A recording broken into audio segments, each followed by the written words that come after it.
Abraham, whenever you're ready to get started. Okay.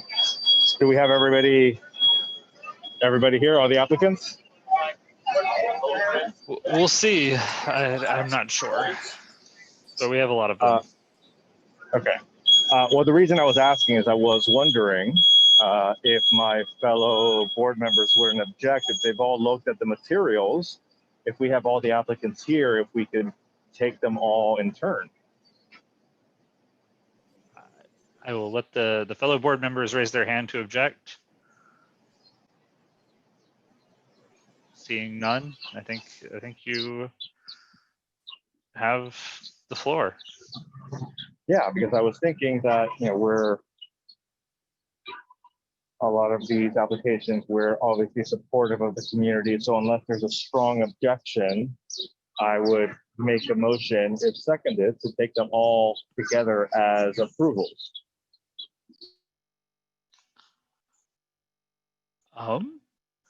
I see a hand up, maybe, and one from a board member and one from a guest, two from board members. Would you like me to unmute Russell and Marco and Alita? One at a time. Oh, I lost you, Abraham. Yes, let's ask what their position is. Okay.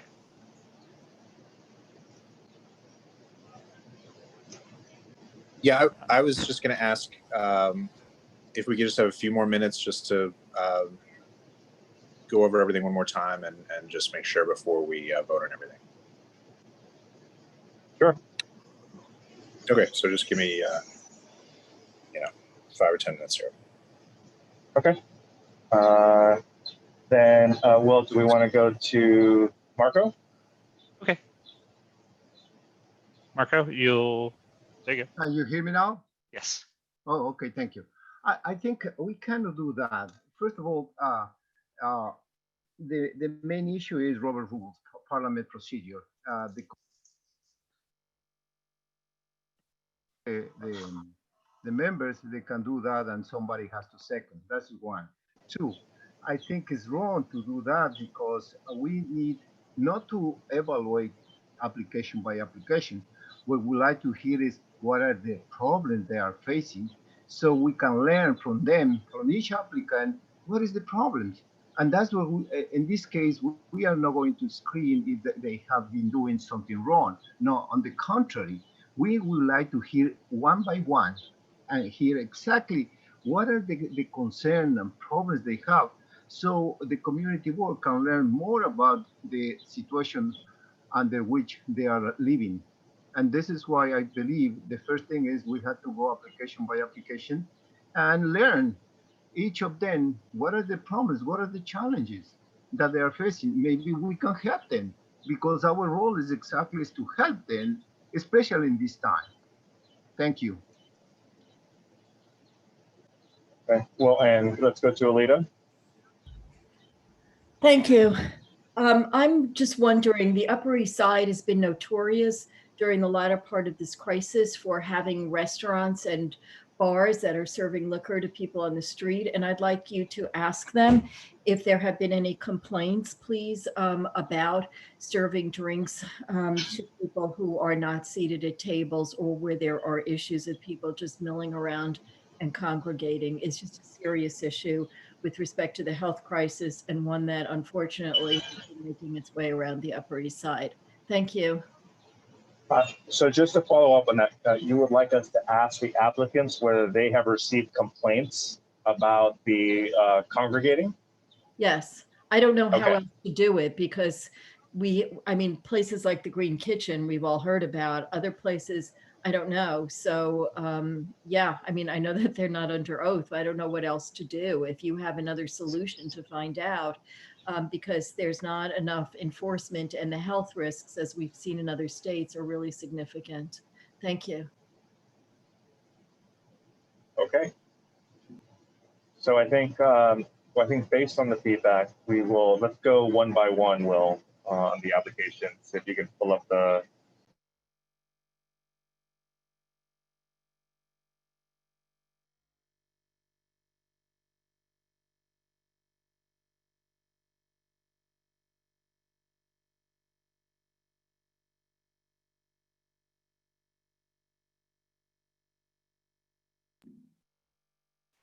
I can't hear anything.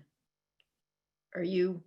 I just want, in case you can hear me, this has nothing to do with voting on about them en masse or not. It just has to do with asking them about how they're serving people and if they are doing that right now. Thank you.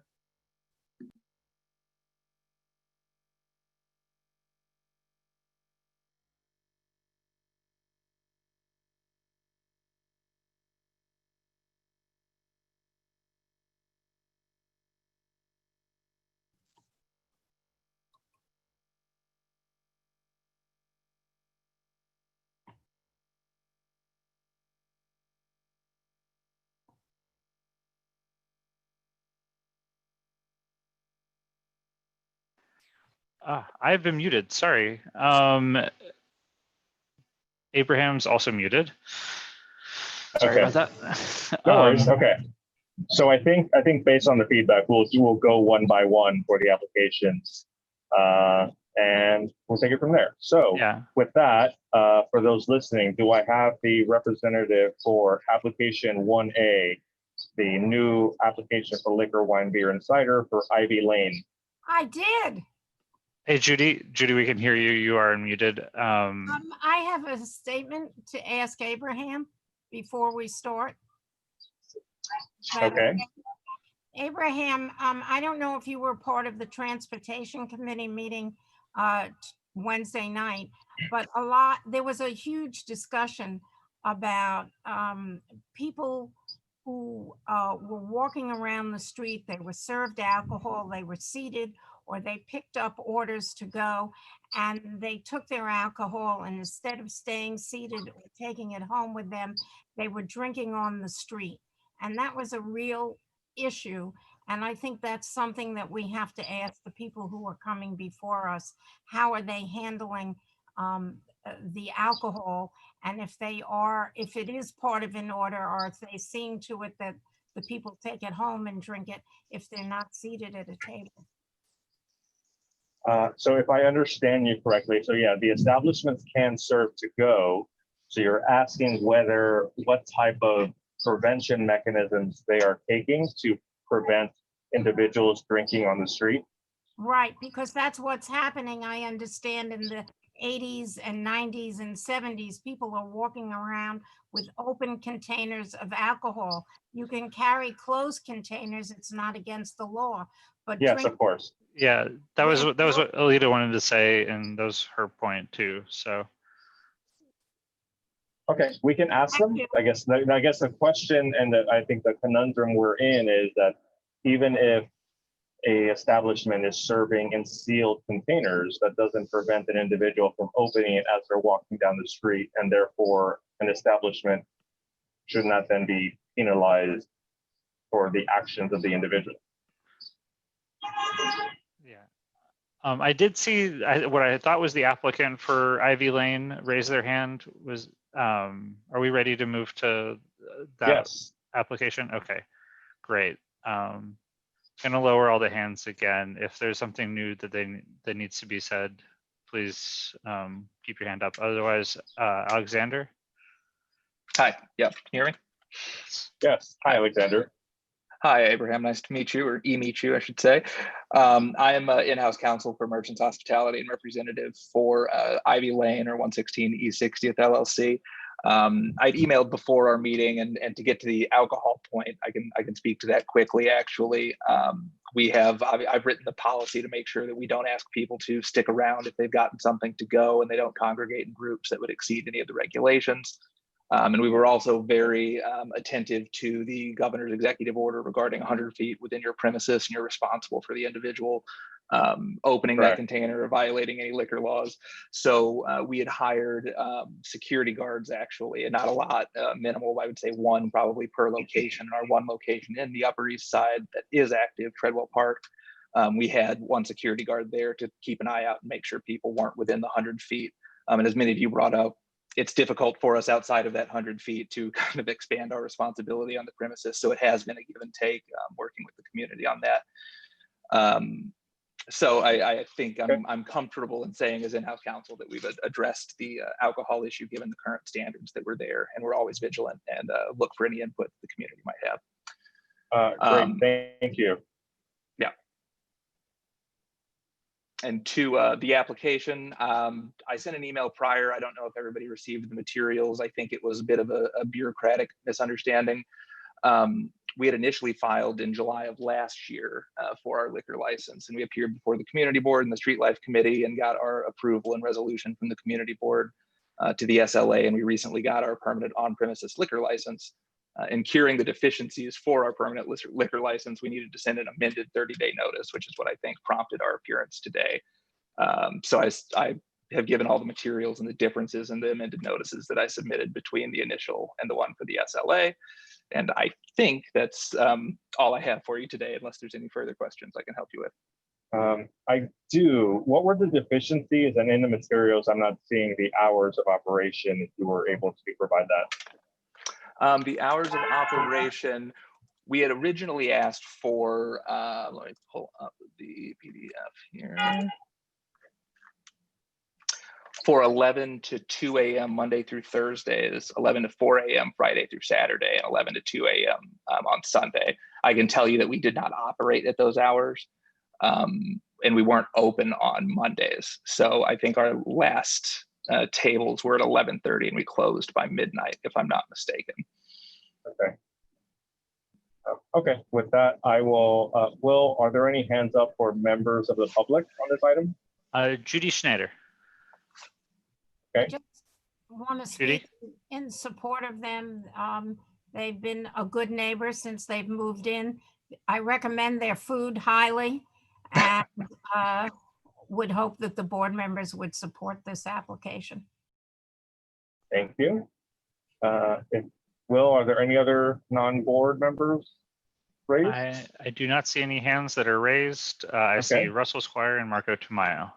Okay, well then let's go to my fellow board members. So let's go with Russell and then Marco.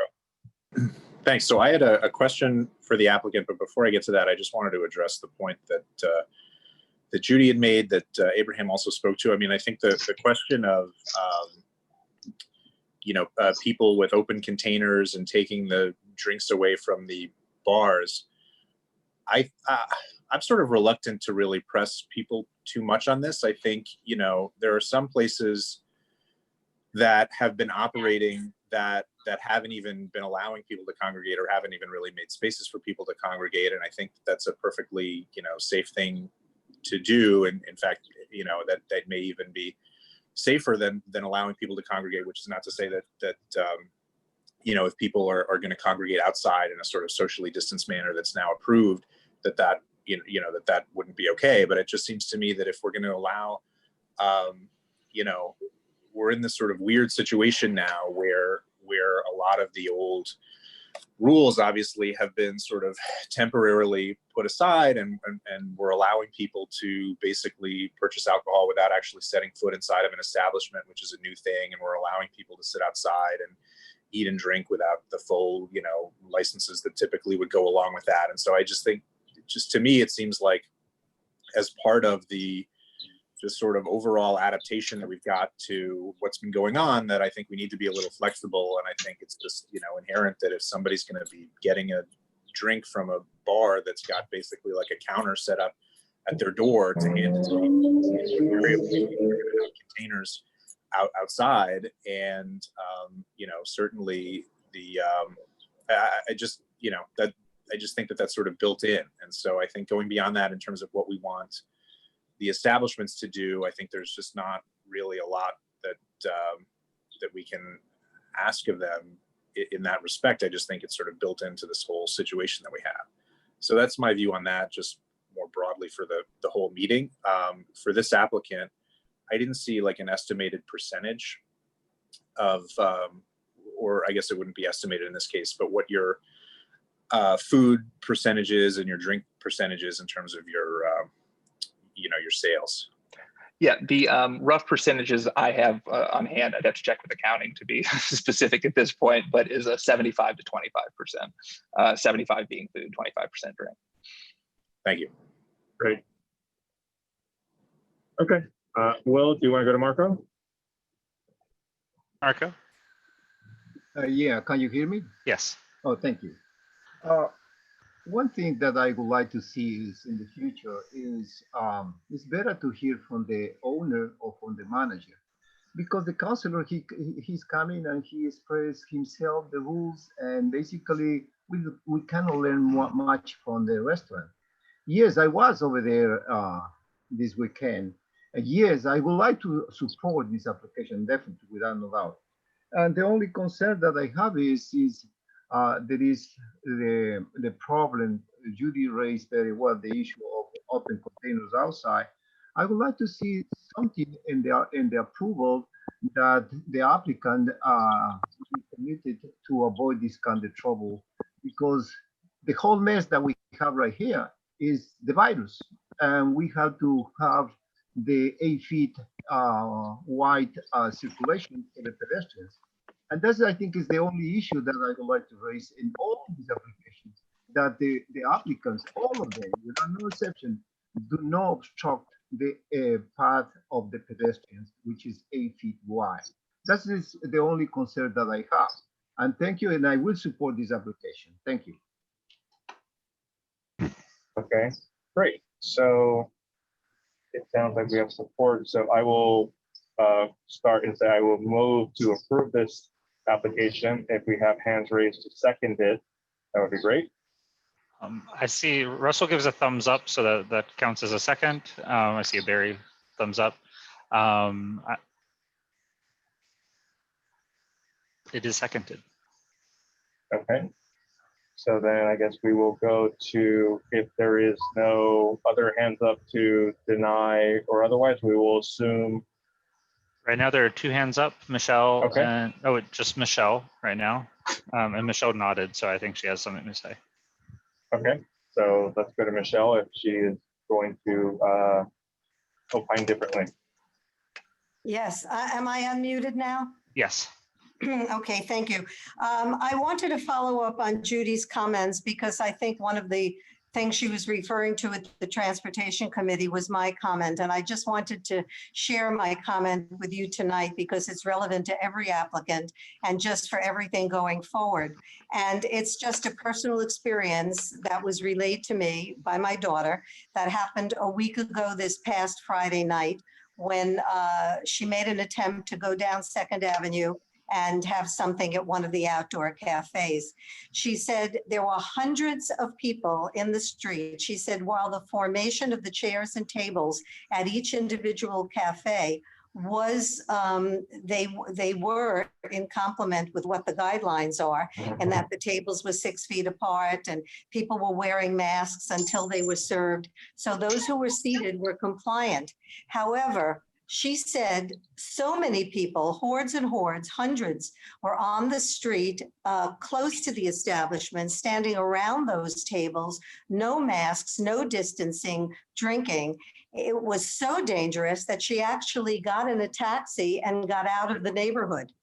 Now, that I imagine is probably a common occurrence on all of the weekend nights, at least during the week as well. The point is how are we going to address this? I know the secret is enforcement. I don't think it's realistic to think that we can call the police and that they're going to come down and, you know, move around all the 20-somethings and have them scatter and have confrontations. I don't think the climate is calling for that. I think it's very difficult for the owners of the establishment to have a confrontation also.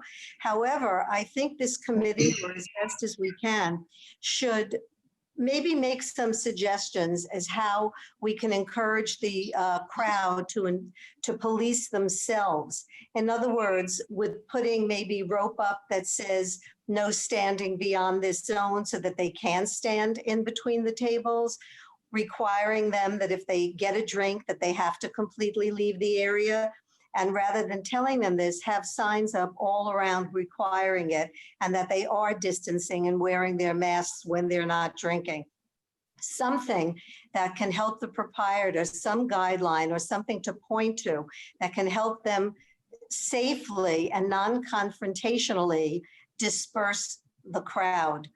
I don't think this is going to get better on its own. I think it's going to get worse. And I think that each of the establishments has to have a method by which they can do crowd control in a safe way.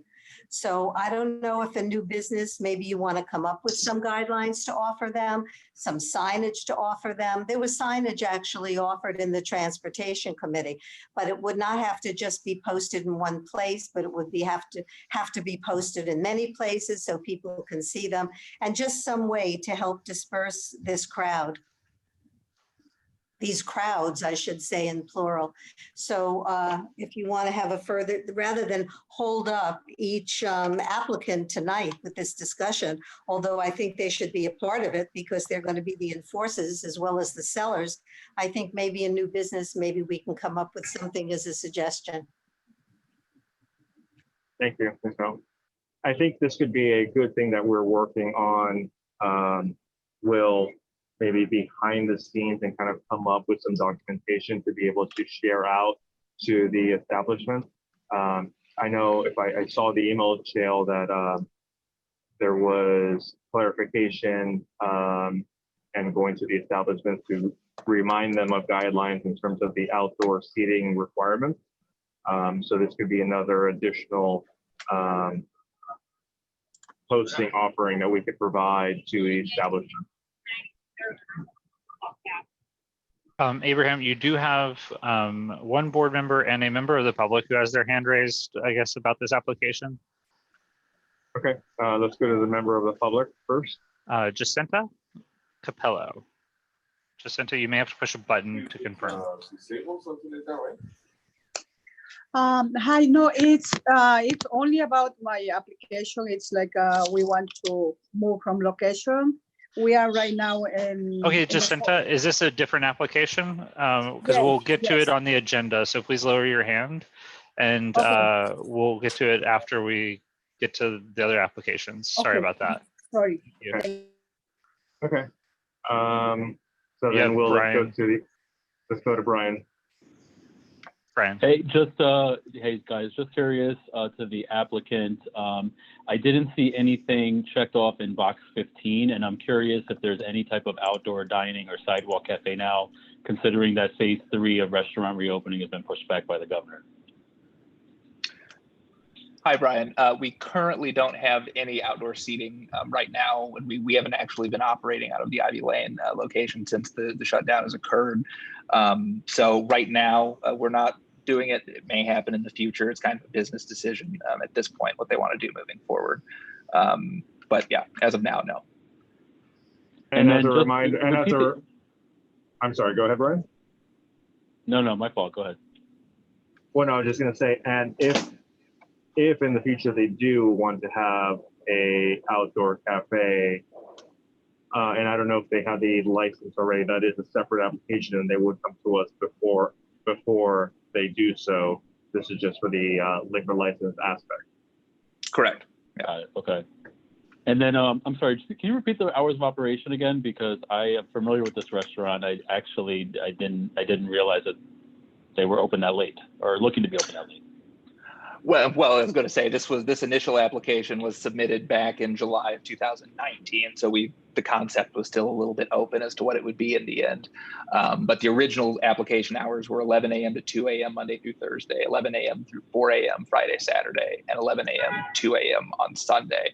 I believe we closed at midnight during the hours of during our regular operation pre-COVID, and we were closed on Mondays. Got it. Okay. All right, thanks. I'm good. Yeah. Thanks. Okay, great. Any more hands, Will? Only Marco, who is, I think, already spoken on this issue, but I could be wrong. Right. Let's go to Marco. I'm maybe assuming he's going to move to approve. Can you hear me? Yes. Oh, okay. Just motion to call the question. I'm sorry. Yeah, motion approved. I second that motion.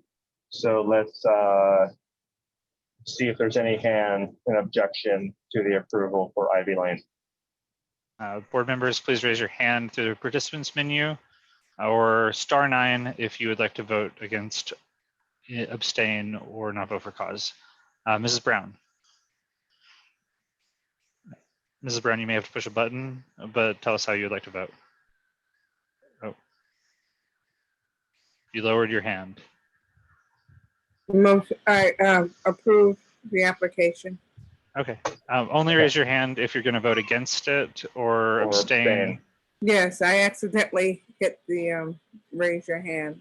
My All right. apologies. No worries. Thank you. Okay, so that should go as a unanimous. Yes, and I'll just read the names of the board members that I see so it's into the record. You Yep. have Abraham, of course, Alita, Barry, Brian, Cause, Marco, Michelle, Mrs. Brown, Paul, Russell Squire. That is all of the board members. If I That is didn't, what that is what I have as well. So good. Okay, so let's move on to the application for APQ. That's Le Pont Quotidien by the Sailboat Pond. Do we have the representative? Ryan, is that you? Yes. Can you hear me? Yes. I'm the Director of Operations with Le Pont Quotidien. Hi there. Tell us about your application briefly and Sure. Thank you for hearing us tonight. Our application, our company has gone through a change of ownership with the current economic situation that we found ourselves in due to the shutdown and the pandemic. So we have a new owner that has purchased the U.S. franchise through bankruptcy, and we are reapplying for our liquor license at this time, still to operate at the Sailboat Pond location, same as before, just under new ownership in the U.S. great, thank you. Well, do we have any public members on this? I do not see any member. I do not see any members of the public. Now I see Judy Schneider. I'm gonna unmute her. Okay, I have a question that's maybe a little off target, but Ryan, can you tell me, is your corporation planning on reopening any of the other stores that they had on the east side?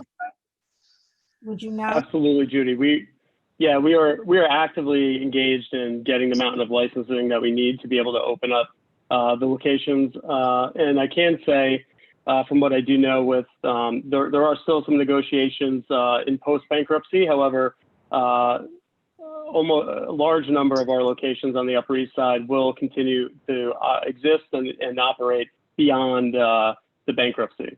And those we'll be rolling those out in waves. And there'll be a number of locations that we continue to operate on the Upper East Side. We've done.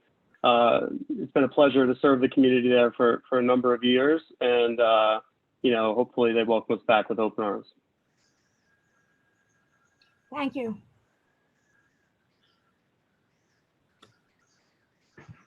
So you have two board members who have their hands raised in order, Michelle and then Mrs. Brown.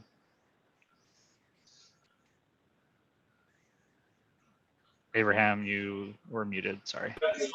Yeah, do Michelle and then Mrs. Brown. Ms. Brown. Michelle. Yes, I just wanted to say that the printed page that I have from the website telling all of the applicants for this evening, most of them do not have the ratio of food to liquor or the numbers of tables and chairs or anything like that. My computer is dead as a doornail, and it's a new one, but so I'm on my telephone, so it's not all very easy to manipulate. But I wonder if each applicant can just give us that information when they start so that we don't have to stop and ask those questions. So for example, for Pan Quotidien, how many tables do you have and chairs? What are your hours? And if each applicant can give us that, that would be very helpful. Thank you. Sure. The breakdown of sales that we have is 84% food and I don't know if everybody can hear me, but 84% food and 16% alcohol. As filed, we were approved for 132 outdoor seats given the current situation, we will not be opening with 132 outdoor seats, but adhering to the code and regulations provided by local and state CDC guidelines for outdoor dining. So that would be amended depending on the regulations. But as initially drawn and filed, it's for 132 patio seats. So that's obviously weather hindering. We don't have any indoor seating at this location. It's on that nice slate patio down by the pond. And then I apologize, but I forget the last hours of operation were 7 a.m. to 9 p.m. That's also dependent on the weather heavily and season. But for the current season we're in, summer and spring and fall, pretty much adhere to that 7 a.m. to 9 p.m. Monday through Sunday. The other thing was the food to alcohol ratio. Sure, that's 84% food to 16% alcohol. Okay, And thank you. yep, no problem. So if each applicant can tell us that, that would be helpful.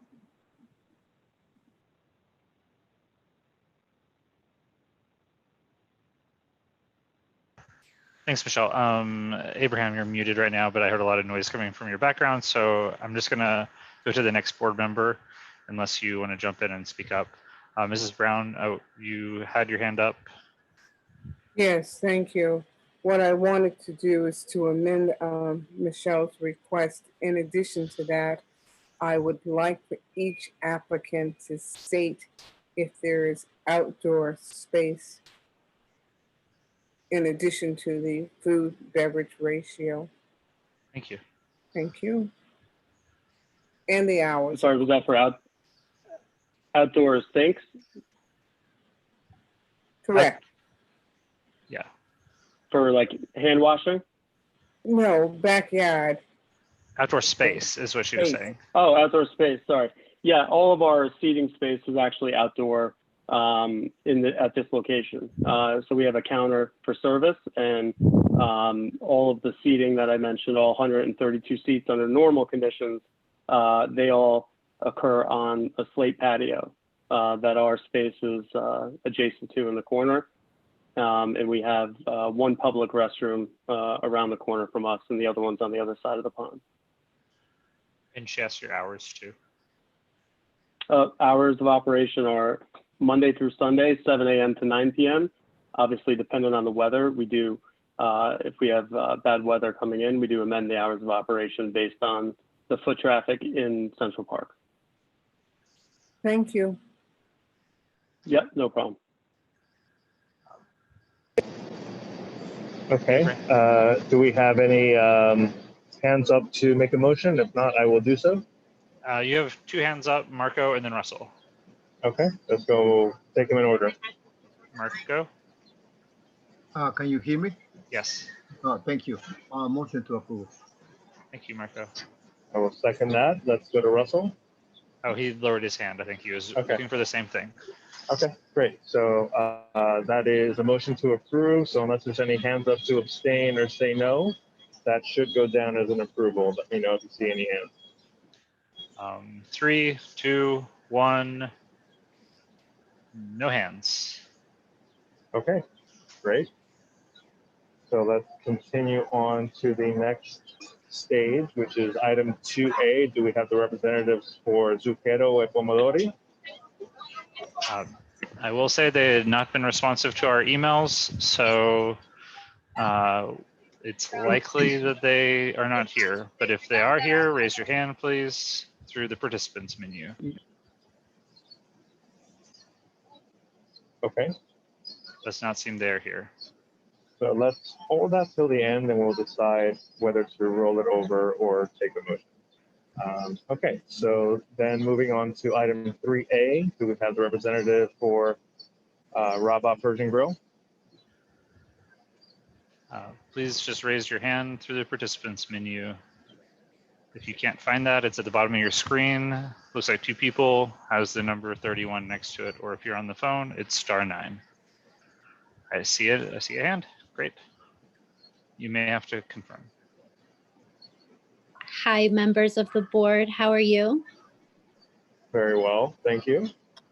Thank you. I know you had asked us to provide the number of tables and the number of seating. So we have a total of 17 tables in the restaurant with 55 chairs. We do currently have outdoor seating. No seating in the street though, and that's 6 tables with 18 chairs. Our alcohol sales range from about 3.5% to 4%, and our food sales are about 96%. So we do very small amount of alcohol. Great. And I think hours of operation, just for the... Our hours of operation are Sunday through Thursday, 11 a.m. to 10 p.m., Friday and Saturday, 11 a.m. to 10:30 p.m. Great, thank you. You're welcome. Thank you. And Will, do we have any members of the public?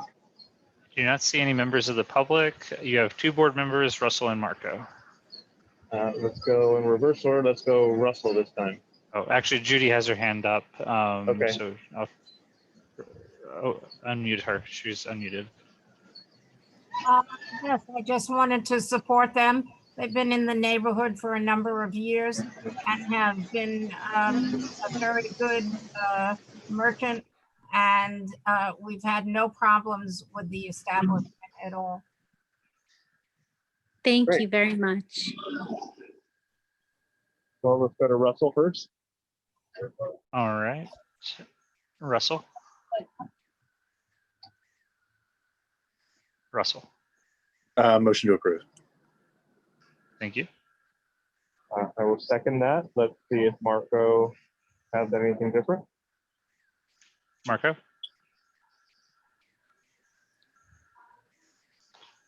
Okay. Marco. Yes. Yeah. One thing I had to mention to all the restaurants and bars, all of them, they had to apply in DOT for the outside because there are inspectors from DOT running around the neighborhood, checking if the seating is according with the new regulations of DOT. And I think in this case, I had to mention, I found it one restaurant that received a violation of $1,400 from DOT because of the seating. My obligation is to let her know all the applicants, so everybody should be aware that DOT inspectors, they're going around the neighborhood. Yes, this weekend, I put application, the information of DOT, almost all Second, First, York, part of the 3rd Avenue and Lexington, and I has been an opportunity to talk with everybody, or at least many. And all of them, they are concerned DOT. DOT is around putting violations. Please be aware of that. And my recommendation is apply for the DOT permit, which is free and it takes 5 minutes. Thank you. Okay. So second, unless there's any other hands, seconding the approval by Russell. And let's take the poll, hands up for a negative or abstention. Just raise your hand if you are voting against, abstaining, not voting for cause. I don't see any hands up, Abraham, so okay. I think you can confirm it. Okay, great. That will go as an approval. Let's go to item 3B as in boy. Do I have the representative for Hudson Waldo? Alistair? Hey, how's it going? Let's see if I can get this thing going. We can hear you. Oh, awesome.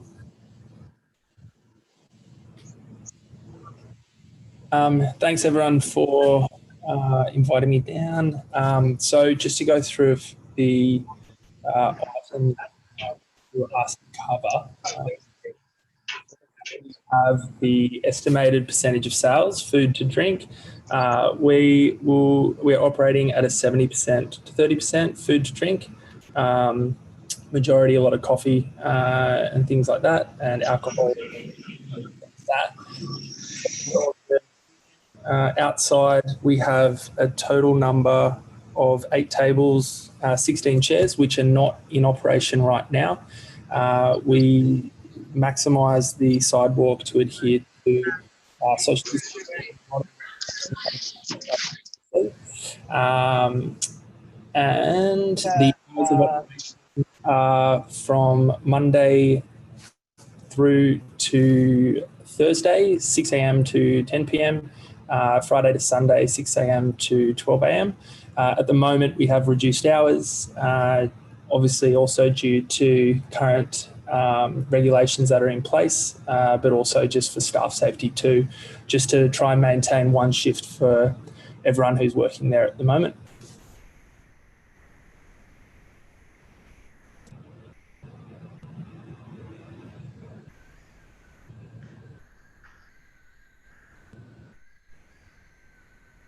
Abraham, you have 2 hands up right now. Okay. Or you have 1 hand up, just cause.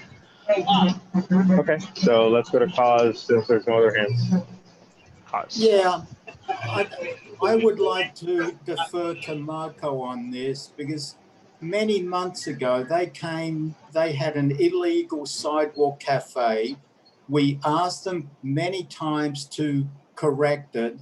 They promised the night they came to us that they would do it that night. They never did. They've had that illegal place out front for many, many months before they applied for the correct sidewalk cafe. I mean, you know, whatever they're telling us, I'm not believing them because we've had experience with them. I mean, we'd like to be nice to cafes in these hard times, but when people come directly and not tell us the truth, I have a hard time on it. If I can jump in there. Go ahead. So in terms of the outdoor seating, there was the dispute about what might occur and what wasn't, and we made sure that we came in and came to a conclusion about what we were going to do with that.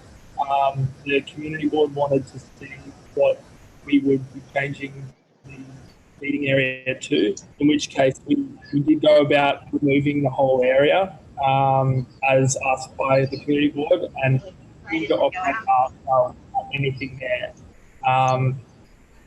There was nothing in terms of deliberately holding off any motion. It was purely just to make sure that everything that we put in place was up to the standards of what the community board wanted us to do. Well, I will actually follow up with what Cause said. I do recall this meeting vividly, and there was that big barrier that we asked to be removed, and that was not removed. That was a blatant statement made, and it was not moved or removed, I should say. Sorry, what do you mean? Not removed at all? There was the big barrier, the wide barrier, and it was stated that it would be removed because it was too bulky and too big from the committee's perspective, and it was agreed to, but it was never done. So I will agree with Cause on that point that was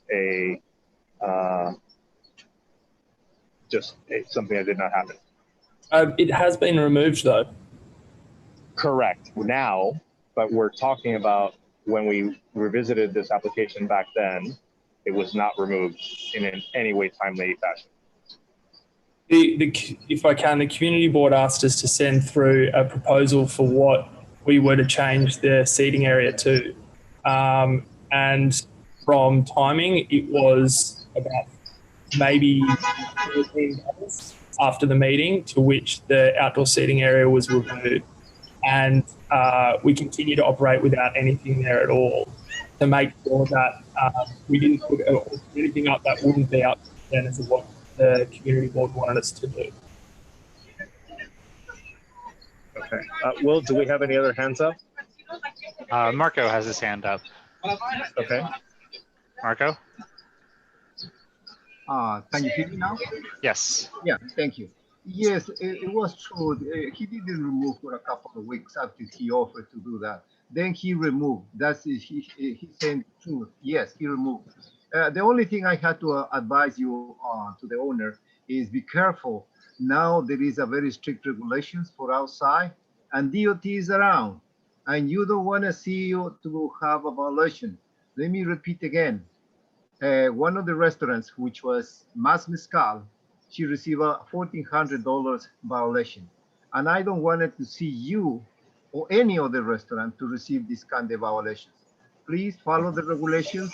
And I think I understand you have the setting outside.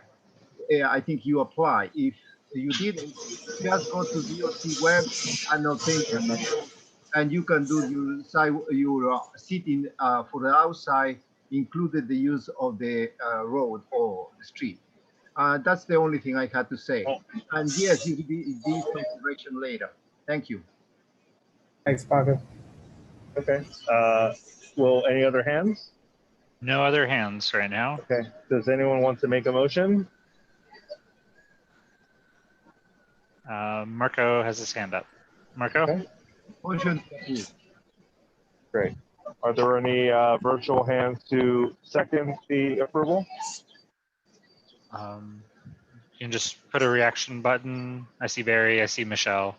Okay, great. So anyone that wants to vote no or abstain, raise your hand.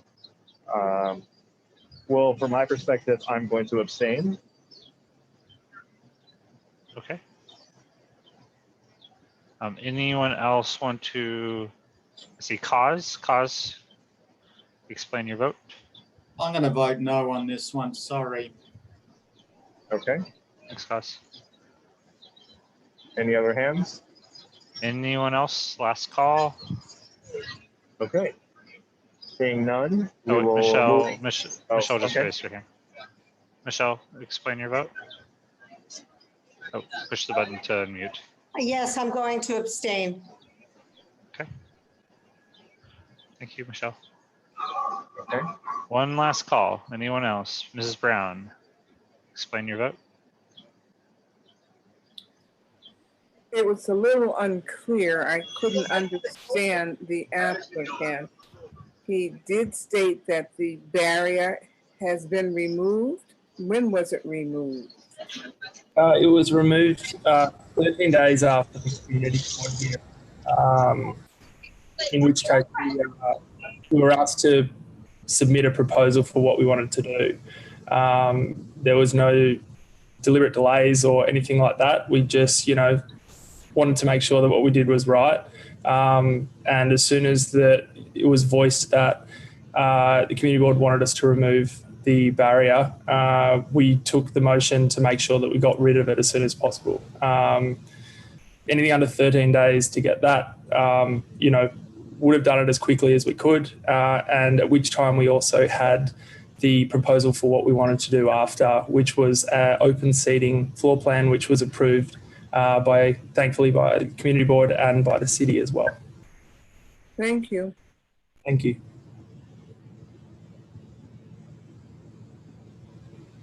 Mrs. Brown, did you want to vote any way other than yes?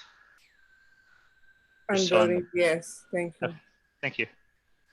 Then the last hand that was up is Alita's. Alita, explain your vote. I'm going to abstain for the reasons that Cause mentioned. Thank you. Thank you. Okay. Great. So I think that's all the hands. Let's go to section 4. Do we have the representative item 4A, which is Sushi of Gari? Bob? Rob? Here I am. Hello, can you hear me? Yes. Hi, Robert Romano. I have not worn a suit since March 11th, 2020, so forgive me. And my big question is, will I fit in my suits the next time I try them? This is an application for an alteration application for a relatively small, very, I think most members, I would imagine, are very familiar with it, very respectable and incredibly high-end quality sushi restaurant. What they are doing is currently they have a back basement area, which is not connected internally, and they cannot use that for alcohol storage because there is an unlicensed premise that would have to intersect it. So they do not use that. It's not a licensed premise. What they're doing now with this alteration application is connecting that area internally, expanding the kitchen area. The rest, the patron area will remain relatively pretty similar to as it is now. They will be moving the front door to from roughly, I think it's only about 20 feet. They'll be moving it west. I believe they're moving it west. I could be incorrect on that. No, I think they will be moving it. Yes, they'll be moving it west. And the restaurant will remain the same. To the public, most of the public won't notice any difference, except there'll be an internal staircase in the premise that does not exist currently. And that's it. Great. Thank you very much. Thank Well, you. do we have any public hands? Going once. I do not see any hands from the public. I do Okay. see Cause's hand up. Let's go to Cause. Cause. I'm confused on this one. If nothing is changing, why is this being applied to the SLA? Isn't it a DOB function? I will explain. This is considered a substantial alteration as far as the State Liquor Authority is concerned. Anytime you are adding to the licensed premise, to the square footage, or changing the configuration of a footprint of an existing licensed premise, you do have to file, you do have to give notice to the community board, which is what we did. And there's a protocol, which might be, in this case, a little overkill, but we have to follow the rules. And we are technically expanding the licensed premise, because now, after everything is done, you'll be able to store bottles in that back area, which they could not do now because it's not connected. Okay. Thank you. Let's approve it and be done with it. Thank you. Okay. I would second that motion to approve unless there are any other hands, Will. You have Marco's hand up. I'll go to Marco. Right. Yes. Question. Perfect. Thank you, Marco. Okay. So let's do the roll. If you're voting no, abstaining, or not voting for Cause, please raise your hand. Going once. Great. Okay, so do we have the applicant for 4B, the spotted dog? Whoever the applicant representative for the spotted dog, Rosa, okay. Great wave. You'll have to push a button on your screen to unmute. There you go, perfect. Sorry about that. I've still been trying to learn how to figure out how to be a mom and still trying to do everything. So excuse me, because I'm still trying to make dinner and everything. So this is for Go and Road. This is a corporate change application. They're changing ownership. So one partner is leaving, one partner is staying with the business. There is no change to the existing method of operation. Great. Thank you very much. Will, any public hands? I have a Judy Schneider hand from the public, and then Marco, Cause, and Barry. Okay, let's go in that order. Judy. Yes. Now I lost my question. What's the name of the new owner, Rosa? By dog, it's gonna be John Kavanaugh. John Kavanaugh is the new owner or the old owner? No, so it was John Hayes and John Kavanaugh. Right. Breaking partnership. So John Kavanaugh is staying with the spotted dog. Oh. And then John Hayes is staying with the other one.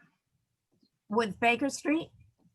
Baker Street is sadly, because it does break my heart, is being closed. Yeah. Okay, so when you said the other one, what was the other one?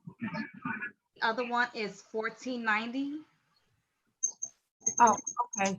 Not on the agenda tonight. No, it is on the agenda for this evening. Oh, it is? Yes. Okay. Well, this particular establishment, I just as a comment of the member of the neighborhood is a very good establishment. Food is good. Never had any problems with them as a neighbor in the neighborhood. They're good operators. Just Thank you. it's basically a divorce, and one is staying with one, and the other one is staying with the other one. Gotcha. Okay, Will? Marco? Yes, motion to approve. Thank you, Marco. I will second that. We have Barry? No more hands. It is Okay, seconded. no more hands. Okay, great. So motion is on the floor and seconded to approve. If there's any hand nay or abstain, speak now or forever hold your peace. Looks good. Great. So then let's go down to the next one, Doc Watson's. That's 14. I'm bad with trade names, but that's 1490 restaurant. Correct, yes. It's the same exact thing. Same John thing, Hayes, yep. So John Hayes is staying with 1490. Gotcha. Staying, no change to the method of operation, still the same owner. Okay, perfect. This is the other side of the coin, so gotcha. Yes. Okay, Will, any public hands or any hands at all? Barry's the only one. Move to approve. Oh, Marco raised his hand as well. Okay. I don't know if he's wanting to second or Marco. Second. Okay, great. Thank you. Great. Okay, let's do the roll. As always, raise your hand. Seeing none. Wonderful. Okay, so last but not least, we have the John and Tony's Pizza Corp, 1097 First Avenue. Raise your hand, please, if you are representing John and Tony's Pizza Corp. Oh, Jacinta. On mute. There you go. Hi, good evening, everybody. This is just changing the address. Right now, we are in the address, which is 1097 Fifth Avenue, and we are moving a couple of stores, which is 1109. And the reason why we're moving is because the rent is so expensive and the place is big. Right now, we're getting a small place and the rent is like 0.5%. We're trying to keep the business. That's the only reason why we are moving. Understood. Thank you very much. Appreciate that. Will, any hands? I have Judy Schneider. Judy. Okay. Yes. They're moving from a much larger to a much smaller place where they had a lovely eat-in dining room, but we're glad they're staying in the neighborhood because their food is delicious. We order from there frequently, and they've been in the community for as many years as I've been living here, I think, and I've been here over 50 some odd years. I recommend everybody give this place a thumbs up. Great. Let's support them. Any other hands? Will? Marco and Russell. Marco? Yes, thank you. Motion to approve. The only thing I'm gonna mention is I think this crisis at least brings something else because the rent are very expensive, and I think that's probably the good news in this period of time. And I'm very happy to support this application. Thank you. Great. Russell? Yeah, I just had questions. So I didn't see on the application what the hours were and what the food and drink, sort of revenue percentages were, if you have those. In the application, we have food like a 70% and drinks, we have 30%, but we consider the drinks, which is soda, Coca-Cola, beer, which is water. That's why we put 30%. And the hours of operation is Monday to Thursday, 11 to 2, Friday and Saturday, 11 to 4, and Sunday, 11 to 2. And I would like to say everybody, and I would like to say thank you so much to everybody. They are considering us a good business. So thank you so much. Thank you. Do we have a second on Marco's motion to approve? If not, I will second. I second. Okay, great. All right, well, let's take the roll on this item. One last time. Anybody who wants to vote against it, abstain, or not vote for cause, please raise your hand. And not seeing any. Okay, so we have a pending 2A. I'm assuming there's still no representative for Zucchero and Pomodori. If you are the representative for ZEP LLC, please raise your hand either on your screen or through the participant menu or *9 on the phone. Seeing none, then I guess I will inquire of my board members whether we want to lay it over. Will, obviously, you have better sense of what the responsiveness, if we want to lay this over and invite them again, or whether we should take an action now. I believe that they had submitted all of their documentation. You guys could see that they had been planning to come in the June. I think they had confirmed for June. Okay. And then when we postponed June's meeting, we didn't get a response from them this month. So okay. I think it's theoretically possible that you could postpone this 1 month and hopefully they come next month. I would move to lay over for 1 month and 1 month only. If we don't get a response, then we would take an action. But if there's any other hands objecting to that approach, please let me know. I see Russell and Michelle seconded that, but also I have hands up from Marco and Cause. Okay. Marco? Yeah, I think Michelle seconded, and I agree with that. Thank you. Okay. Great. Cause? This thing I see we were supposed to respond by March. It's now July. So they've got their renewal. So why are we postponing? Let's find out why they didn't come, and do they have their renewal? So I don't believe that they would be allowed to have their renewals without. But weren't we supposed to notify in March? That was whenever they suspended council hearings and everything. Correct. Right. So it couldn't have been. That was right at COVID times. So why don't we find out, do they have their renewal, and why they're not coming? I don't think we need any action on it. Right. So we'll look into that. We'll invite them again and find out, and then we can revisit in I guess in August now if we need to. Yeah. Okay, great. So, Will, is there any other hands up for any other business? Judy Schneider has her hand up. Yes, I'd like to know what the vote was on that one that was disputed where it wasn't all unanimous. So on that one, there was 3 abstentions, 1 no, which means there was 1, 2, 3, 4, 5, 6 yes. 1, 2, 3, 4.